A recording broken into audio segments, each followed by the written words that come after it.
our Early Relational Health Funders Community 2025 Summit. Thank you. I'm glad you're as excited as I am to have you all here. We've got a great few days ahead for you, and we tried to bring in some of the joy and wonder and openness that babies and young children bring into the world. And let's try to bring that spirit in with us as we go on our journey. It's in those places of connection and within relationship that kids are able to get curious, develop, and think bigger.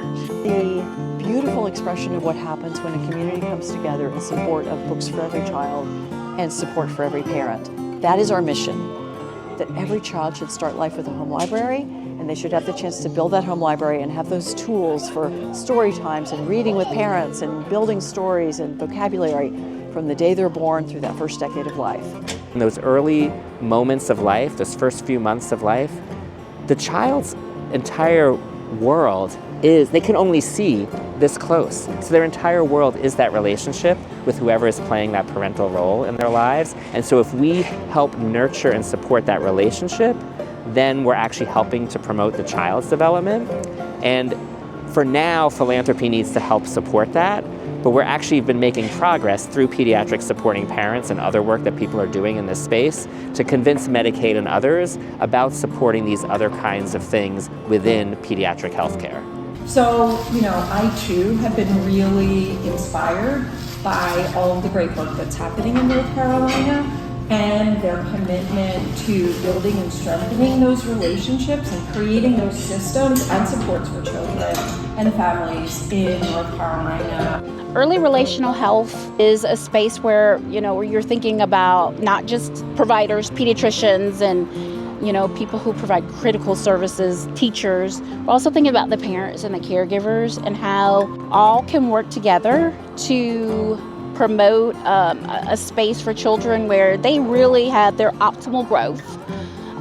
Physically, we all think about that part, but also mentally and emotionally especially. If we can have strategies in place and, we all have skills that we're utilizing to correct, teach, nurture, our kids, then we also are able to help them to be successful. It was really great timing to join the Early Relational Health Funder Summit, and it just felt like, wait, there is a community that's coming together to discuss what is early relational health, and not just that, but it is funders looking at how they're investing in it.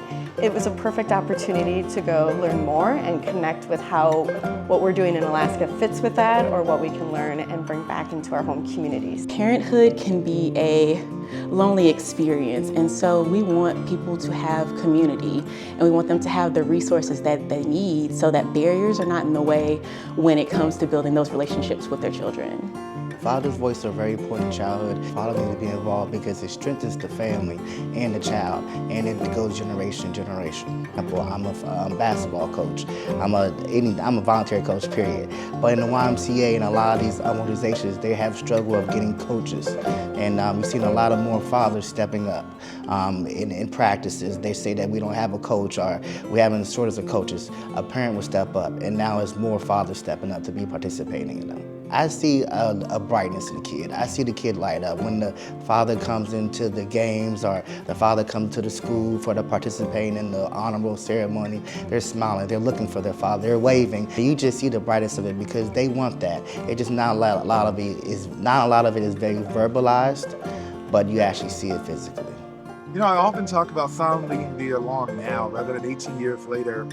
That regards to making sure our kids are safe, making sure that they are fed, they're healthy, making sure that they can grow up. Let's make sure that they can enjoy the privileges of being a child. So early relational health for me means doing what is necessary in the young people now, which will be our leaders tomorrow. We started to create this early relational health funders community about 4.5 years ago with 24 funders. And now we're at nearly 200 funders, actually over 200 funders who have expressed interest in this work of supporting strong, positive and nurturing relationships between babies and their parents. One thing that I learned about a pediatric supporting parents and that I have applied to my parenting is that the love is out there and we just have to look for it.